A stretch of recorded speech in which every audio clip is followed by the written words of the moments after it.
Αυτό είναι το απόλυτο καλοκαιρινό πιάτο. Λίγη σαλτσούλα, γεύση, παράδοση και μία μοντέρνα νότα με φέτα που απογειώνει κάθε μπουκιά.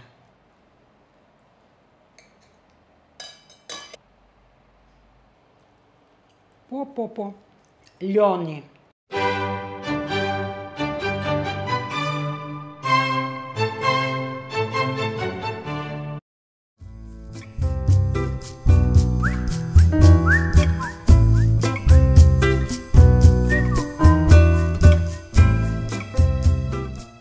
Γεια σας, αγαπητοί μου φίλοι. Είμαστε στο Melody of Taste with Πελοπίδα, το κοτέτς του, τον οπερατέ, και έρχεται και η Λίζα, τη Λίζα, τη Μουρλίζα, και σας καλωσορίζω πάλι στην κουζίνα μου. Σήμερα θα φτιάξουμε το πιο λαχταριστό Imam Baldi που έχετε δοκιμάσει ποτέ. Με καραμελωμένα κρεμμύδια, φρέσκια ντομάτα και μία γενναιόδορη δόση φέτα. Μία παραλλαγή κάνουμε. Και πάμε να τα δούμε βήμα-βήμα. Φύγαμε. Τα υλικά που θα χρειαστούμε για το Imam Baldi μας είναι 8 τσακώνικες μελιτζάνες, 6 ώριμες ντομάτες, 6 μέτρια προς μεγάλα ξερά κρεμμύδια, 6 σκελίδες φρέσκο σκόρδο, μισό ματσάκι μαϊντανό, μισό ματσάκι κόλιαντρο προαιρετικά, 200 γραμμάρια φέτα, 2 κουταλές της σούπας πελτέ ντομάτας, 1 κουταλάκι του γλυκού ζάχαρη, αλάτι, πιπέρι και ελαιόλαδο. Αυτά είναι όλα μας τα υλικά. Μπορεί να φαίνεται απλό, αλλά όταν αυτά τα υλικά θα συνδυαστούν σωστά, το αποτέλεσμα είναι απίστευτο. Και ξεκινάμε με τις μελιτζάνες. Παίρνουμε τις μελιτζάνες, κόβουμε μόνο την ουρίτσα, χωρίς να τις καθαρίσουμε από το πράσινο.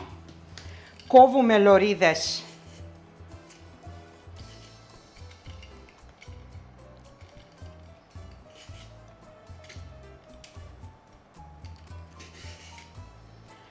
με αυτόν τον τρόπο, όχι όλο.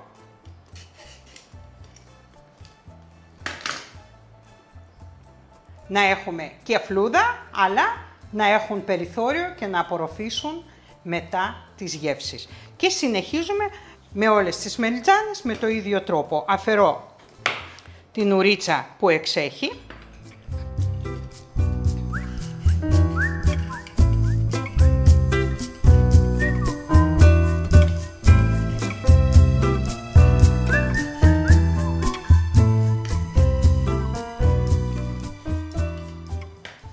Ετοιμάζω όλες τις μελιτζάνες με αυτόν τον τρόπο. Αφού τις έχουμε ετοιμάσει έτσι, τις χαράζουμε από τη μία μεριά, με αυτόν τον τρόπο, όλες. Και να τους βάλουμε να ξεπικρίσουν. Εδώ έχω βάλει νερό, θα βάλουμε αλάτι.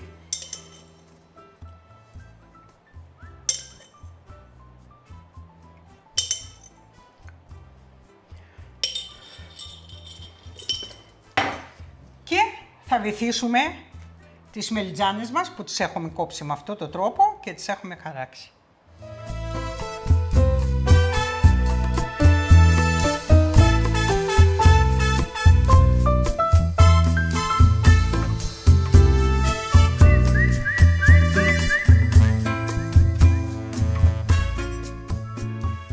Και περιμένουμε μισή ώρα.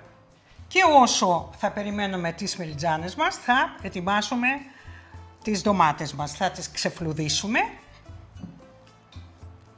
Έχω βράσει νερό και τις περιχύνω με καυτό νερό.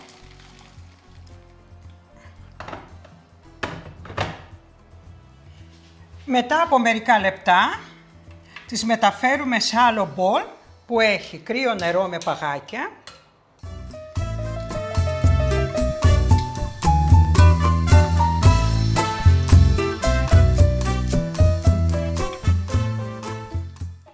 αρχίζουμε, τις ξεφλουδίζουμε.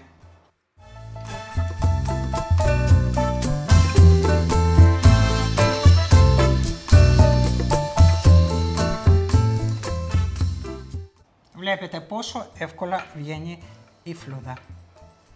Αφού τις έχετε ξεφλουδίσει τις ντομάτες, μπορείτε βέβαια να τις πολτοποιήσετε και στο blender. Εγώ θα το κόψω κυβάκια.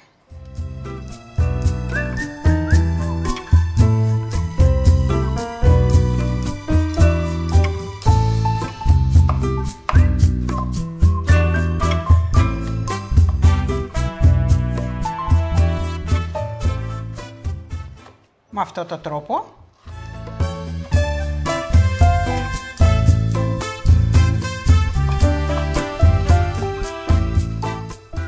Και συνεχίζω.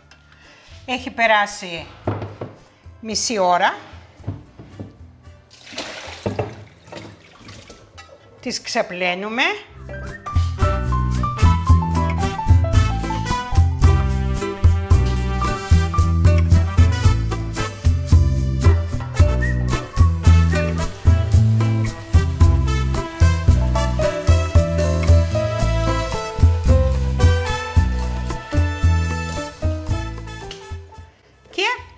Τις στίβουμε. Έχουμε προθερμάνει το φούρνο στους 200 βαθμούς. Έχω ένα ταψί. Βάζω λίγο λάδι. Απλώνω λίγο.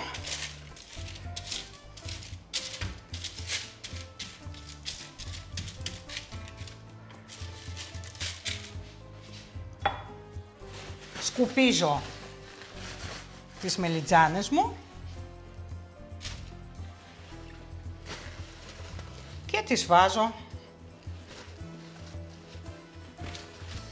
τις ετοιμάσω για να τις βάλω στο φούρνο. Αφού τους έχουμε βάλει στο ταψί, ρίχνω λιγάκι λαδάκι. Απλώνω λιγάκι με πινέλο.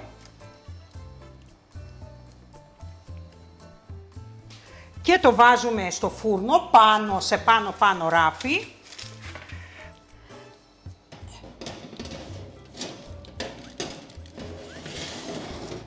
Για 25-30 λεπτά. Μετά από 1/4 βγάζουμε τις μελιτζάνες μας και τις γυρνάμε. Να ψηθούν και από την άλλη μεριά. Και συνεχίζουμε.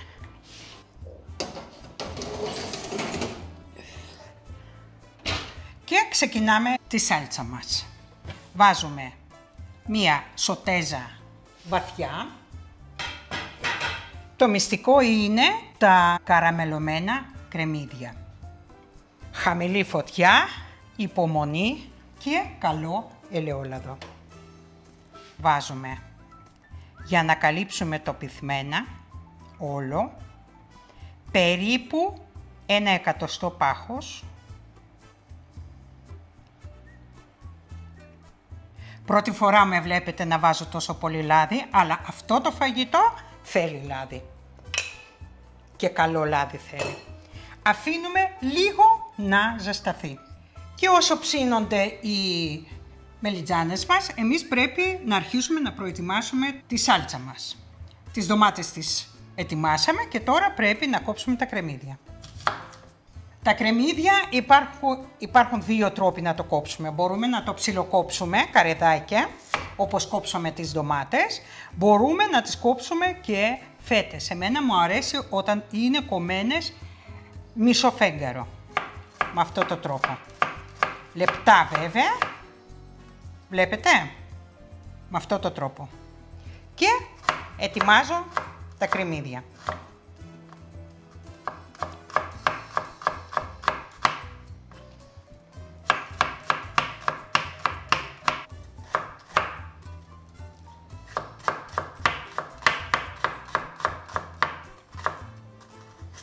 Αφού έχει ζεσταθεί το λάδι μας, βάζουμε όλο το κρεμμύδι μέσα.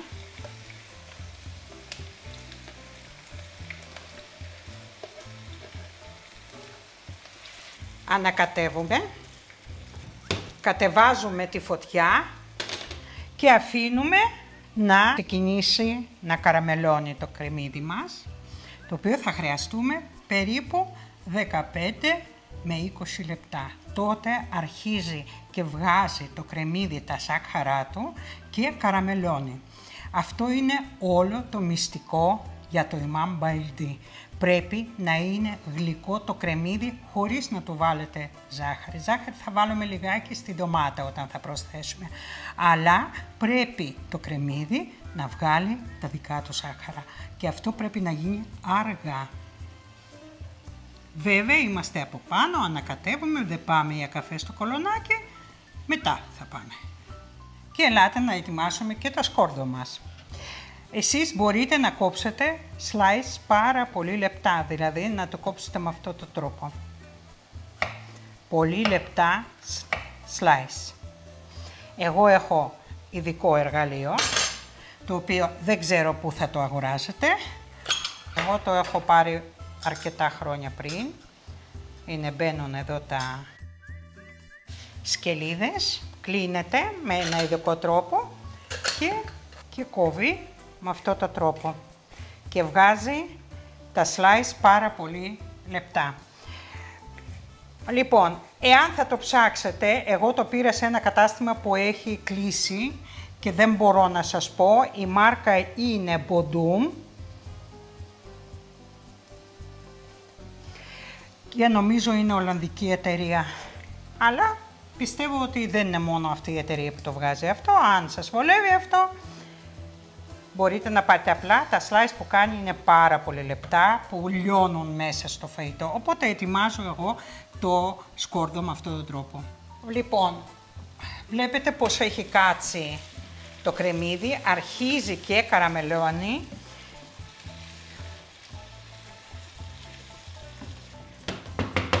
Και σε αυτό εδώ το σημείο προσθέτουμε το σκόρδο.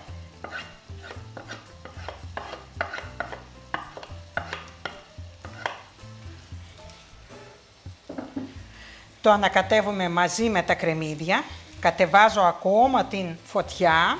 Το πάω λιγάκι πιο χαμηλά για να μην μου αρπάξει και να αρχίζει να καραμελώνει σιγά σιγά χωρίς να έχει καεί. Και ανακάτεμα συχνό.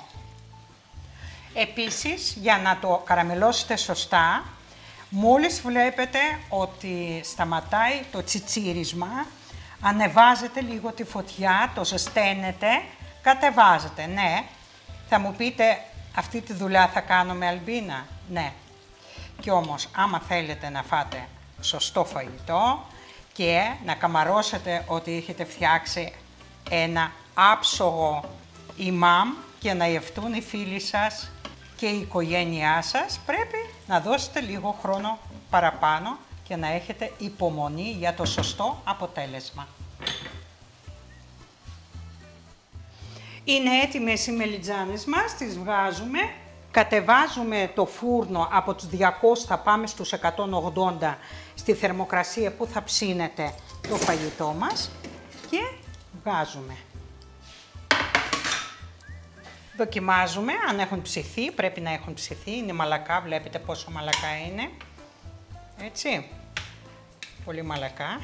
Αφήνουμε λίγο να κρυώσουν και συνεχίζουμε. Ανακατεύουμε. Αν βλέπουμε ότι αρπάζει από κάτω, χαμηλώνουμε τη φωτιά. Αν ακούμε ότι δεν τσιτσιρίζει το λάδι μέσα, ανεβάζουμε τη φωτιά. Τώρα θα αρχίζει να βγάζει τα ζάχαρα, βλέπετε. Μόλις θα αρχίζει να αλλάζει λιγάκι το χρώμα, να χρυσίζει, σημαίνει ότι αρχίζει και καραμελώνει αυτό εδώ, ας πούμε. Δείτε πώς έχει γίνει το κρεμμύδι μας, βλέπετε. Έχει καραμελώσει, έχουν περάσει 20 λεπτά. Σε αυτό εδώ το σημείο μπορείτε να διαπιστώσετε ότι είναι γλυκά κρεμμύδια δοκιμάζοντάς τα. Ότι έχουν βγάλει τα ζάχαρά του. Λοιπόν, σε αυτό εδώ το σημείο βάζω 2 κουταλιές της σούπας τοματοπελτέ. Πρέπει να πάρετε πελτέ καλής ποιότητας. Να το περάσουμε λιγάκι με πελτέ, να πάει σε όλα τα κρεμμύδια, να αλλάξουν το χρώμα. Αφήνουμε ένα λεπτούλι. Έχει περάσει ένα λεπτό και βάζουμε τις ντομάτες μας. Αυξάνουμε λίγο τη φωτιά. Μόλις θα πάρει την πρώτη βράση, θα προσθέσουμε τη ζάχαρη. Αφού πήρε βράση, βλέπετε, προσθέτω τη ζάχαρη.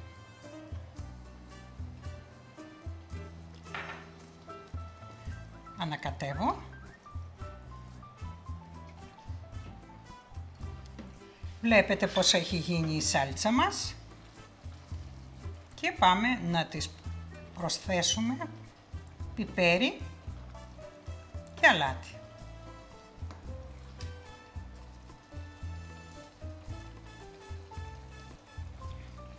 Δοκιμάζουμε αλάτι και αν χρειαστεί θα προσθέσουμε κι άλλο. Αλλά να μην ξεχνάμε ότι όποιος θα φτιάξει με φέτα πρέπει να υπολογίσει και την φέτα. Έχει ακόμα αρκετά υγρά η σάλτσα μας.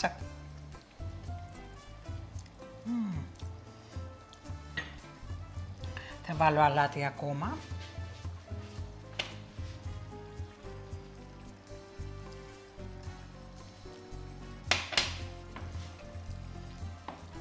Και αφήνουμε τα περισσότερα υγρά να εξατμιστούν για να το βάλουμε μαϊντανό και κόλαντρο και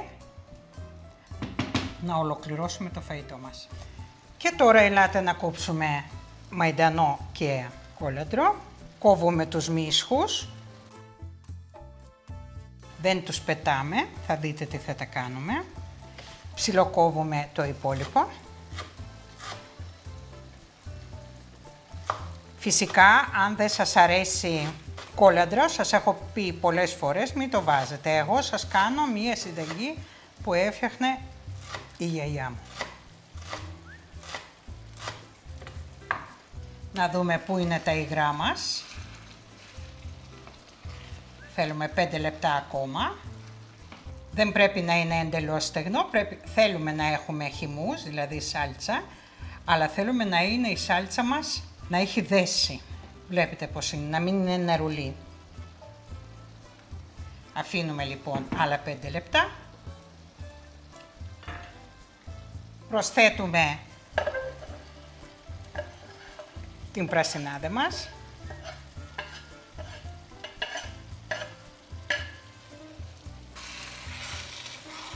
Ανακατεύουμε. Καλά μου έχει σπάσει τη μύτη, περιττό να σας πω. Και κλείνω. Είναι έτοιμη η σάλτσα μας. Βλέπετε πόσο ωραίο χρώμα μας έχει δώσει. Έχει δέσει η σάλτσα μας. Και πάμε να στρώσουμε το φαγητό μας τώρα.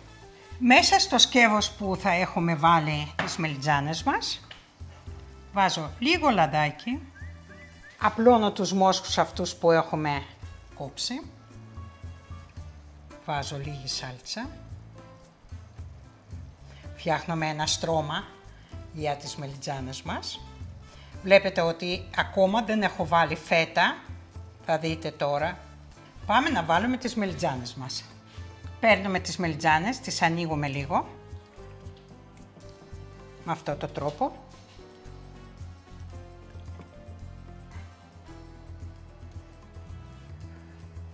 Κάνουμε βαρκούλες. Τις μαζεύουμε λίγο με αυτόν τον τρόπο για να χωρέσουν και τις βάζω ανάποδα, βλέπετε. Τη μία έτσι με την ουρίτσα αριστερά και την άλλη με την ουρίτσα δεξιά. Γιατί αυτό για να χωρέσουν.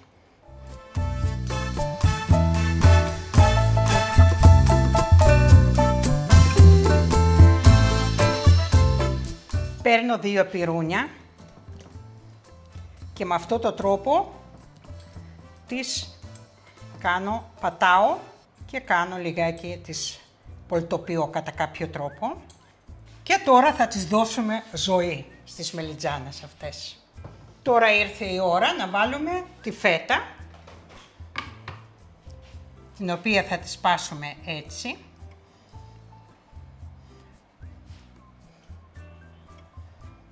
Δεν πρέπει να λιώσει η φέτα εντελώς, θα λιώσει μέσα στο φούρνο εννοείται. Και την υπόλοιπη θα την κάνουμε από πάνω. Ανακατεύω. Απίστευτα χρώματα, το βλέπετε κι εσείς. Απίστευτο φαγητό. Μπορεί να μας πήρε χρόνο, αλλά αξίζει το κόπο, πιστεύω. Και αρχίζω και τα γεμίζω.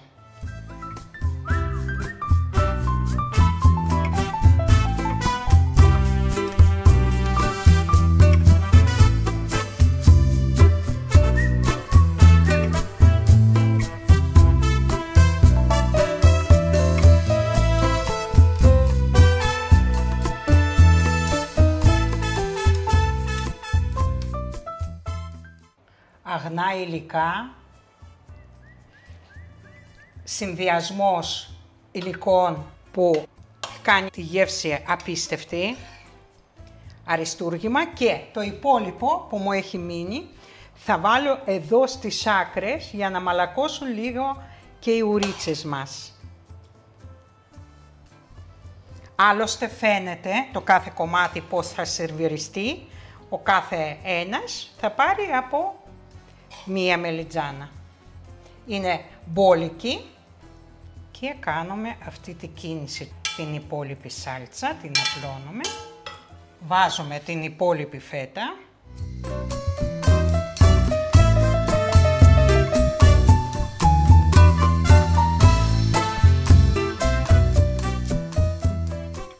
Σκεπάζω με χαρτί αντικολλητικό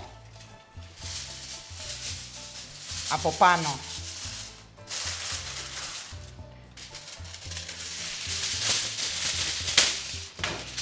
Αλουμινόχαρτο. Φιξάρουμε. Και ψήνουμε σκεπασμένο με αλουμινόχαρτο 30 λεπτά. Και μετά 10 λεπτά χωρίς αλουμινόχαρτο. Καλή μας επιτυχία.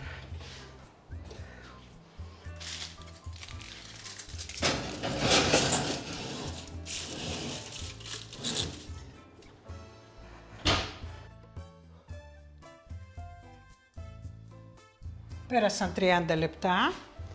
Τώρα βγάζουμε το αλουμινόχαρτο με αντικολλητικό χαρτί και αφήνουμε για άλλα 10 λεπτά ξεσκέπαστο για να πάρει από πάνω λίγο χρώμα. Πέρασαν άλλα 10 λεπτά και το φαγητό μας είναι έτοιμο. Κλείνουμε το φούρνο και βγάζουμε το αριστούργημά μας.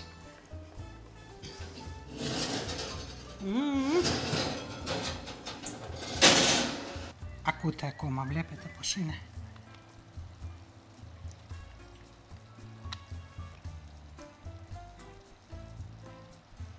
Ομορφιά.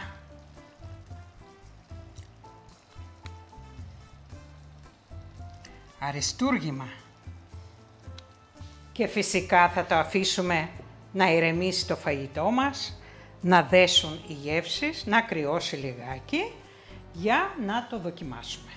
Αυτό είναι το απόλυτο καλοκαιρινό πιάτο και το σερβίρουμε.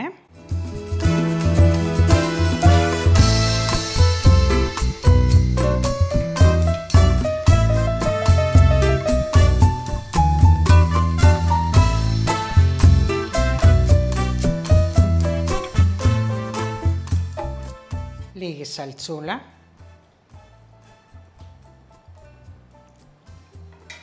Φρέσκα ρίγανη για ντεκόρ και λίγη μέντα. Γεύση, παράδοση και μία μοντέρνα νότα με φέτα που απογειώνει κάθε μπουκιά. Και τώρα θα το κόψουμε. Και έλα να το κόψουμε.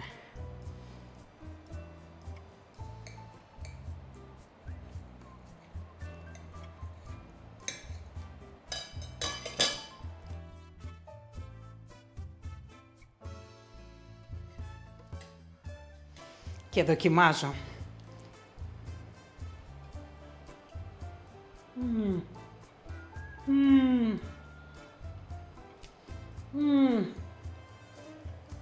Πω. Λιώνει.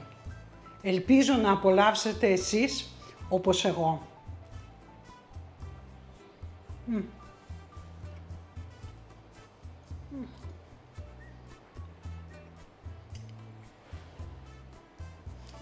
Αν σας άρεσε, βάλτε ένα like, κάντε εγγραφή, αφήστε το σχόλιο σας, μοιραστείτε το βίντεο και γράψτε μου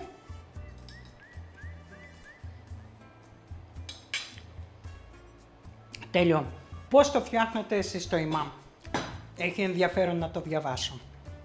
Και τώρα θα το αναλύσουμε λίγο. Λοιπόν, και ήρθε η ώρα να το αναλύσουμε, αλλά τι να αναλύσουμε ακριβώς, εγώ δεν μπορώ να σας πω, διότι είναι ένα φαγητό άψογο, τέλειο, φανταστικό, απόλυτα καλοκαιρινό, αγαπημένο σε όλους, τι άλλο να πω, αριστούργημα. Και τι είναι αυτό που μπορούμε, βέβαια έχει εναλλακτικές, και πάμε να πούμε εναλλακτικές αυτές που είναι ως προς την κοπή. Και τι είναι αυτό που θα συζητήσουμε, δηλαδή το κρεμμύδι. Το κρεμμύδι λοιπόν, πολλοί το κόβουν, ψιλοκόβουν, δηλαδή καρεδάκια. Εμένα προσωπικά δεν μου αρέσει η μάμπαιλντί με καρεδάκια κομμένο κρεμμύδι, σε καμία περίπτωση. Δεν ξέρω γιατί έχω συνηθίσει έτσι, γιατί και η γιαγιά μου το έφτιαχνε έτσι και η μαμά μου το έφτιαχνε έτσι, οπότε εγώ πρώτο έχω συνηθίσει, αλλά πιστεύω ότι και αισθητικά καλύτερα κάθεται όταν το κρεμμύδι είναι κομμένο ζουλιέν, δηλαδή όταν είναι μακρόστενο. Λοιπόν, αλλά πάλι σας λέω ότι γούστα είναι αυτά, μπορεί να μην σας αρέσει, κάντε όπως σας αρέσει. Λοιπόν, αυτό όσον αφορά το κρεμμύδι. Ντομάτα. Η ντομάτα λοιπόν μπορείτε να τη τρίψετε στο χοντρό τρίφτη. Μπορείτε να χτυπήσετε στο blender. Και αυτοί οι δύο τρόποι. Εγώ έκανα το τρίτο τρόπο που την έκοψα καρεδάκια, γιατί έτσι μου αρέσει, δηλαδή θέλω να αισθάνομαι την ντομάτα, να μην είναι εντελώς πουρές. Και έτσι με κομματάκια που είναι που όταν τρως τη νιώθεις, δηλαδή εγώ πιστεύω ότι της ταιριάζει, δηλαδή στο συγκεκριμένο φαγητό ταιριάζει να είναι έτσι. Εκτός των άλλων είναι εντελώς καλοκαιρινό φαγητό, οπότε η ντομάτα και η μελτζάνα είναι πρωταγωνίστριες σε αυτό το τραπέζι και το καλοκαίρι, έτσι. Λοιπόν, οπότε το συγκεκριμένο φαγητό έχει και τα δύο αυτά, οπότε ας το αισθανθούμε λιγάκι, να το γευτούμε μέχρι που θα τελειώσει και μετά εγώ προσωπικά δεν αγοράζω. Τι έχουμε βάλει άλλο? Το σκόρδο. Το σκόρδο σας έδειξα ότι το έχω, πώς μπορείτε να το κόψετε slice, δηλαδή όσο γίνεται πιο λεπτές φέτες. Θα μου πεις τι σημασία έχει, μπορούμε να την ψιλοκόψουμε, μπορούμε να την πολτοποιήσουμε στην πρέσα. Έλα μου ντε, πιστεύω ότι έτσι με φέτες λεπτές είναι καλύτερα γιατί λιώνει, είναι τελείως διαφορετικά. Δεν ξέρω, εγώ έτσι θεωρώ. Εντάξει, σας έδειξα το εργαλείο που έχω, με βοηθάει πάρα πολύ, το κάνει εντελώς τσιγαροχαρτό, πολύ ωραίο εργαλείο, αλλά δυστυχώς δεν μπορώ να σας το πω που μπορείτε να πάτε να το πάρετε. Εκτός αν θα το πληκτρολογήσετε, κόπτης σκόρδου, λοιπόν, ίσως θα σας βγάλει. Λοιπόν, είπαμε και για το σκόρδο, μαϊντανός οπωσδήποτε. Κόλιαντρος προαιρετικά, αν θα με ακούσετε εμένα και θα βάλετε φρέσκο, θα καταλάβετε, δηλαδή θα το απογειώσει, Γενικά, εάν σας αρέσει, γιατί υπάρχουν άνθρωποι που δεν μπορούν καν να το μυρίσουν το κόλιαντρο, έτσι. και φρέσκο και ξηρό, δεν μπορούν να το μυρίζουν. Okay, σεβαστό. Εμένα μου αρέσει πάρα πολύ, ειδικά στα καλοκαιρινά φαγητά, εγώ το προτιμώ. Αν δεν θέλετε, δεν θα το βάλετε, θα βάλετε οπωσδήποτε το μαϊντανό. Αυτό που έκανα εγώ, έκοψα τους μίσχους και τους έβαλα από κάτω, αυτό δίνει στο φαγητό επιπλέον έξτρα γεύση, έξτρα άρωμα και αν θέλετε κάντε το για να καταλάβετε τη διαφορά. Και αυτό που είναι πάρα πολύ σημαντικό όμως, για να γευτείτε ένα Imam Baldi γνήσιο με μία γεύση που είναι πολύ έντονη, είναι να προσέχετε πάρα πολύ το κρεμμύδι. Να καραμελώσει καλά. Σας έχω πει ότι αρχίζει και βγάζει, αν δεν με πιστεύετε εμένα, να το διαβάσετε και στο ίντερνετ, στους σεφ μεγάλους. Πολλές φορές γράφει πάρα πολύ ωραίες συμβουλές και ωραία άρθρα ο γαστρονόμος επίσης, ότι τα κρεμμύδια αρχίζουν και καραμελώνουν μετά από 1/4 20 λεπτά σε χαμηλή φωτιά. Και αυτό που σας είπα το tip, ότι αν βλέπετε ότι τσιτσιρίζει πολύ, κατεβάζετε. Αν βλέπετε ότι σταμάτησε, δηλαδή ο βρασμός έχει χαμηλώσει αρκετά, τότε να το ανεβάσετε. Θα το κάνετε πολλές φορές αυτό, καμιά 5-6 φορές σίγουρα θα το κάνετε.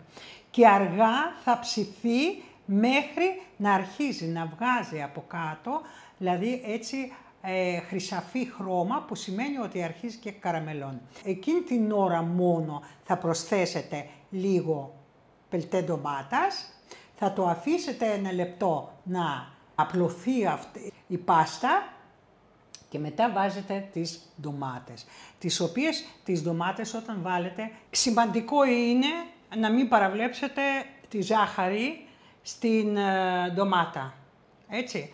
Ακόμα και αν θα το καραμελώσετε σωστά το κρεμμύδι και θα βγάλει τη γλύκα του, όπως σας έδειξα, δηλαδή μετά από 1/4 20 λεπτά, αν θα το δοκιμάσετε θα καταλάβετε ότι είναι γλυκό, ότι έχει βγάλει τα ζάχαρά του. Παρ' όλα αυτά όμως δεν φτάνει για την οξύτητα της ντομάτας, γιατί εμείς έχουμε πολλές ντομάτες, μόνο αυτά τα ζάχαρα που έχει κρεμμύδι. Πρέπει να προσθέσουμε λιγάκι. Και αυτό που είναι επίσης πάρα πολύ σημαντικό, οι αναλογίες που έχουν. Δηλαδή, εγώ είχα πάρει 8 τσακώνικες μελιτζάνες, το είδατε, έτσι.